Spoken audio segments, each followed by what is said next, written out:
He became a meme and moved to another state. But the real question on American Chopper fans' minds is this: is Paul Sr. still building bikes? American Chopper has pretty much all the requisite pieces of the reality show puzzle. Its most explosive arguments have become legendary.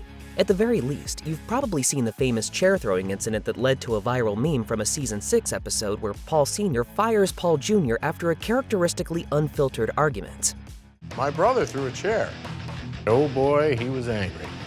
After the show, Paul Jr. went on to establish his own chopper building business. But what became of the gruff head of Orange County Choppers, Paul Tuttle Sr.? For one, he spent plenty of time on TV.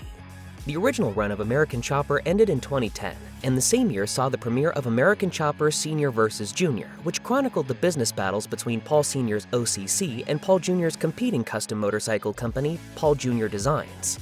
In 2015, Paul Sr. and his other son Michael returned for yet another reality show, the one-season Orange County Choppers.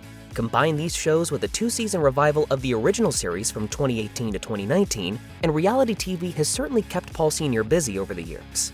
On the family front, Paul Sr. has also been doing better in recent years. The two Pauls have worked apart since their famous falling out, and actually didn't speak for about a decade after it. Things were in fact so bad that Paul Sr. decided not to attend his son's wedding in 2010 despite being invited. While they've grown closer after the 2018 American Chopper comeback, they remember the hard lesson that they're not a good professional fit.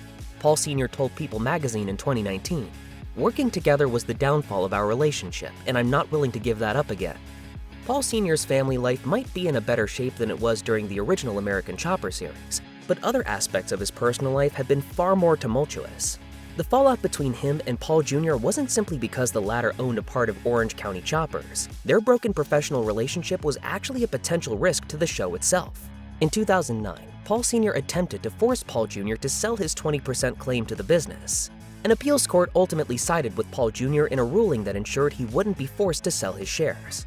Paul Jr. summed up the situation to People, stating, "There was a lawsuit and it was ugly." However, Paul Sr.'s court ordeals were only beginning. In 2017, his Orange County Choppers and American Chopper revival business partner Thomas Derbyshire sued him for fraud, alleging that Paul Sr. had used project funds for personal things and done deals behind Derbyshire's back, which Paul Sr.'s representatives denied. The same year Derbyshire sued him, Tuttle's home went into foreclosure. Come 2018, he owed over $20,000 in state taxes and filed for bankruptcy. In 2020, a court ordered him to pay a photographer over $258,000 for using one of his photos without permission in Michael Tuttle-themed merchandise. Paul Tuttle Sr.'s Orange County Choppers is still around, but not where it used to be. The shop felt the impact of the COVID-19 pandemic and closed in March 2020, only to announce later that year that it would relocate from New York to Florida, and that Paul Sr. would go with it. Orange County Chopper's new Florida Digs, the OCC Roadhouse and Museum, is a large restaurant, museum, and entertainment venue. While a business partner takes care of that side of things, Paul Sr. himself runs the nearby motorcycle shop where, as of 2024, he's continued to build bikes, not because he necessarily needs to personally pick up a tool anymore, but because he wants to.